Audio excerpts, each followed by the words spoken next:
Hello, beautiful readers! Today is January 1st, 2012, and I have finished reading Inheritance by Christopher Paolini.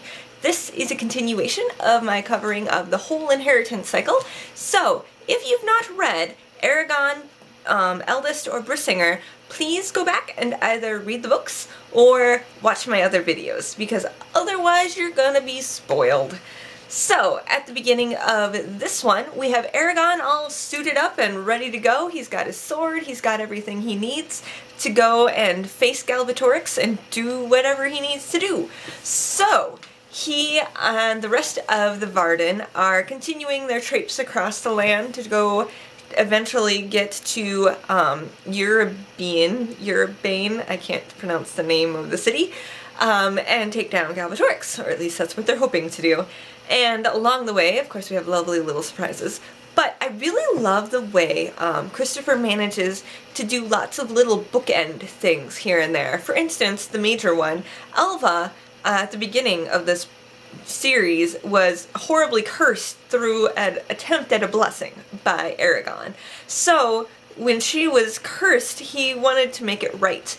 But he couldn't ever quite make it as right as he could. So, in the end, we get this new child who has a problem that he can help with, but he's kind of scared at first, but we see him get that confidence and know that he does have the ability to do what needs to be done to help this child. And I love the way that it shows him both growing as a dragon rider and Saphira too in her support of what he's doing, to show how she's doing the good dragony things that you should do for your writer.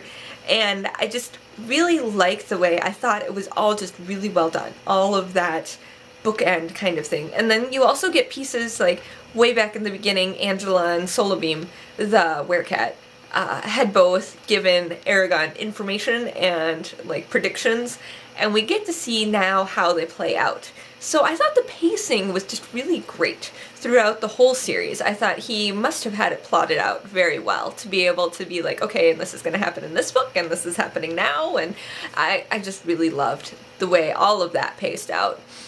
And then I also liked that you kind of got, like, of course there's surprises, but just like, you can't, but how can you do that? So I loved some of those kind of like stealing away of things that you don't think are gonna happen. And I really loved especially the battle with Galbatorix. I thought the ending of it was just really fantastic. And even the city itself, it was really described well, and it, you know, it's like this impenetrable fortress, and yet somehow they manage to do what they need to do. So it's really fantastic to see, especially Roran, because he's gone now from this little villager in Carvajal to being the leader of a whole battalion of soldiers. So he goes and he's able to do improbable things with no magic power whatsoever. He's just badass. He's awesome. And even Angela, in her crazy whatever which ways, she's my favorite. I think she's my favorite overall. She just is just amazing. But in the end, I really like the way Galbatorix was portrayed as not necessarily being like necessarily slimy. He was able to explain himself very well, and I really like the way that it didn't necessarily sound horrible coming from him. So I really liked that. And I got kind of irritated toward the end, though, and even in some of the middling parts, there was just some, like, really kind of dull, slow sections, which, you can't have it all action.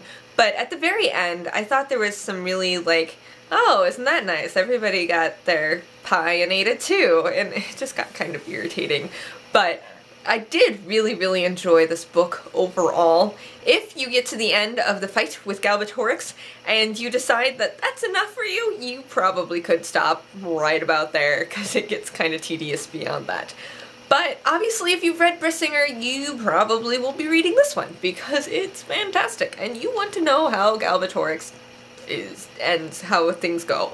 So I recommend it. Next, I will be reviewing The Last Little Blue Envelope by Maureen Johnson, and I'm working on Beautiful Darkness right now. And then if you have any other suggestions, comments, or questions, put them below.